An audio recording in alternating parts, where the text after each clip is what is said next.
সালে নোবেল শান্তি পুরস্কার দেয়া হয় বাংলাদেশের সুদী মহাজন ডক্টর মোহাম্মদ ইউনুস ও তার প্রতিষ্ঠান গ্রামীণ ব্যাংককে। বাংলাদেশের গ্রামে গ্রামে সুদী লেনদেন ছড়িয়ে দেওয়ার পেছনে গ্রামীণ ব্যাংক বিশেষ ভূমিকা পালন করেছে। সুদকে পবিত্র কোরআনে আল্লাহ তার রাসূলের বিরুদ্ধে যুদ্ধ ঘোষণা বলে অভিহিত করা হয়েছে। অগণিত মুসলিম নারীকে গ্রামীণ ব্যাংক ঘর থেকে বের করেছে। গ্রামীণ ব্যাংকের সুদী ঋণ পরিশোধ করতে না পেরে অনেক মুসলিম পরিবার দেউলিয়া হয়েছে, অনেকে আত্মহত্যা করেছে, এমনকি কিডনি বিক্রি করে ঋণ পরিশোধ করার মতো ঘটনাও ঘটেছে। বাংলাদেশের এই সুদী মহাজন ইউনুস শান্তির কি কাজটা করেছে, যার কারণে নোবেল কমিটি তাকে নোবেল শান্তি পুরস্কারের জন্য নির্বাচন করেছে? একটিই মহৎ কাজ, আর তা হল একটি সংখ্যাগরিষ্ঠ মুসলিম দেশে তৃণমূল পর্যায়ে সফলভাবে সুদের বিস্তার ঘটিয়েছে। অসহায় মুসলিম মা বোনদেরকে আল্লাহ তার রাসূলের বিরুদ্ধে যুদ্ধে লাগিয়ে দিতে পেরেছে। 2009 সালে ক্রুসেডার নরওয়েজিয়ান পার্লামেন্টের নির্বাচিত নোবেল কমিটি শান্তি পুরস্কার দেয় আরেক মুসলিম ঘাতক মার্কিন প্রেসিডেন্ট বারাক ওবামাকে। 2009 সাল থেকে 2017 প্রায় এক দশকেরও কাছাকাছি ওবামা ক্রুসেডার রাষ্ট্র আমেরিকার প্রেসিডেন্ট ছিল। আফগানে, ইরাকে, সিরিয়ায় এবং পাকিস্তানে ড্রোন হামলা করে হাজারো মুসলমানকে হত্যা করেছে ওবামা। আমেরিকার সাবেক পররাষ্ট্রমন্ত্রী কুখ্যাত হেনরি কিসিঞ্জারের মুখেই শুনুন ওবামার মুসলিম হত্যার স্বীকারোক্তি। কিসিঞ্জার তার বক্তব্যে বলে, ভিয়েতনামের চেয়েও বেশি মানুষ মারা গেছে। আন্তর্জাতিক গবেষণা সংস্থা গ্লোবাল রিসার্চের জরিপ মতে দ্বিতীয় বিশ্বযুদ্ধের পর থেকে এ পর্যন্ত 73 বছরে আমেরিকা 3 কোটি নিরীহ বেসামরিক মানুষ হত্যা করেছে, আহত করেছে 30 কোটি মানুষকে। আশ্চর্য এই শান্তি পুরস্কার! এই সন্ত্রাসী রাষ্ট্র ও সন্ত্রাসী প্রেসিডেন্টই কি তবে শান্তির কবুতর? নরঘাতক এই সন্ত্রাসী আমেরিকা ও ক্রুসেডার ন্যাটো জোট যখন 1.5 দশকেরও বেশি সময় ধরে সম্মিলিতভাবে লড়াই করেও আফগানে তালেবান মুজাহিদদের বিরুদ্ধে সুবিধা করতে পারছিল না, তখন তারা তালেবানদের ভাবমূর্তি ক্ষুণ্ণ করার জন্য মালালা নামের অখ্যাত এক পাকিস্তানি কিশোরীকে নিয়ে একটি হাস্যকর নাটক বানায়।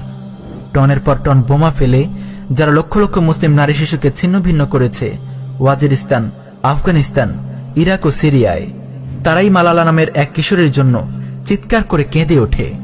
তাকে নাকি তালেবানরা শিক্ষার অধিকার থেকে বঞ্চিত করেছে। নারী শিক্ষার জন্য আন্দোলন করার অপরাধে তালেবানরা তার উপর হামলা করেছে। তালেবানরা নারী শিক্ষা বিরোধী। রাতারাতি 13-14 বছরের এই অবুঝ কিশোরীকে মিডিয়ার প্রচারণায় পেশ করা হয় একজন সাহসী নারী শিক্ষা কর্মী হিসেবে। নরওয়েজিয়ান নোবেল কমিটি ক্রুসেডারদের এই নাটককে পূর্ণতা দিয়ে মালালা নামের এই কিশোরীকে 17 বছর বয়সে 2014 সালে নোবেল শান্তি পুরস্কার দেয়। আপনারা জেনে আশ্চর্য হবেন যে বাংলাদেশের মোরতাদ বেশ্যা তাসলিমা নাসরিন পর্যন্ত 2005 সালে নোবেল শান্তি পুরস্কারের জন্য মনোনীত হয়েছিল, কিন্তু নাটক ভালোভাবে জমবে না এই ভয়ে হয়তো শেষ পর্যন্ত তাকে আর শান্তি পুরস্কার দেয়া হয়নি। এখান থেকে নিশ্চয়ই বুঝতে পারছেন শান্তি মানে কি আর শান্তি পুরস্কার কারা পায়। সর্বশেষ সম্প্রতি 2019 সালে নোবেল শান্তি পুরস্কার পেল ইথিওপিয়ার প্রেসিডেন্ট আবিই আহমেদ। ধর্মবিশ্বাসে সে একজন অর্থোডক্স খ্রিস্টান। হেনরি ডুনান্টের মতো প্রেসিডেন্ট আবিই আহমেদকেও নোবেল শান্তি পুরস্কার দেওয়া হয়েছে ইথিওপিয়া ইরিত্রিয়া সীমান্তে ইরিত্রিয়ার টিগ্রায়ান খ্রিস্টান ও ইথিওপিয়ান খ্রিস্টানদের মাঝে ঐক্য স্থাপনের স্বীকৃতি স্বরূপ। এই ক্রুসেডার ইথিওপিয়ার পূর্ব সীমান্ত ঘেঁষা রাষ্ট্র সোমালিয়াতে পথপথ করে উঠছে জিহাদের পতাকা। তাগুত প্রশাসনকে হটিয়ে মার্কিন ও জাতিসংঘ শান্তি মিশনের সম্মিলিত বাহিনীর আগ্রাসী ক্রুসেড বাহিনীকে মোকাবেলা করে সোমালিয়ার অধিকাংশ এলাকায় ইসলামী শরিয়াহ বাস্তবায়ন করেছে হারাকাতুশ শাবাব মুজাহিদ বাহিনী। সোমালিয়া যেন সাম্রাজ্যবাদীদের কবরস্থান খ্যাত আরেকটি আফগান। একদিকে খ্রিস্টানদের মাঝে ঐক্য স্থাপন, অন্যদিকে সদ্য গঠিত সোমালিয়ার ইসলামী হুকুমতকে নস্যাৎ করে দিতে ক্রুসেডার আবিই আহমেদের নেতৃত্বে ইথিওপিয়া ও কেনিয়ার যৌথ সামরিক আগ্রাসন। ক্রুসেডারদের মাপকাঠিতে এটাই হলো শান্তি স্থাপনের মানদণ্ড। নোবেল শান্তি পুরস্কার কেন দেওয়া হয়? নোবেল কমিটির শান্তি পুরস্কার প্রদানের এই প্যাটার্ন থেকে বোঝা যায় 1 শতাব্দী কাল ধরে ক্রুসেডার নরওয়েজিয়ান পার্লামেন্ট বেশ কিছু পয়েন্টকে সামনে রেখে পুরস্কারগুলো প্রদান করেছে। উল্লেখযোগ্য কয়েকটি পয়েন্ট আমরা এখানে উল্লেখ করছি।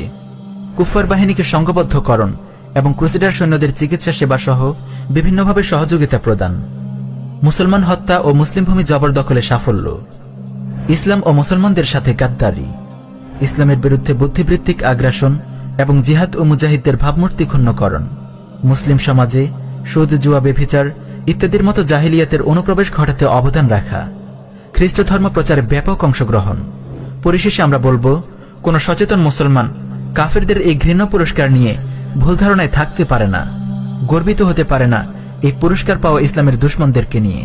কারণ নোবেল শান্তি পুরস্কার পাওয়ায় এই কথার প্রমাণ সে ঈমান ও কুফরের এই লড়াইয়ে কুফফারদের শিবিরে অবস্থান করছে এবং ইসলাম ও মুসলমানদের বিরুদ্ধে উল্লেখযোগ্য অবদান রেখে শয়তানের পূজারী কাফেরদেরকে খুবই সন্তুষ্ট করতে সক্ষম হয়েছে।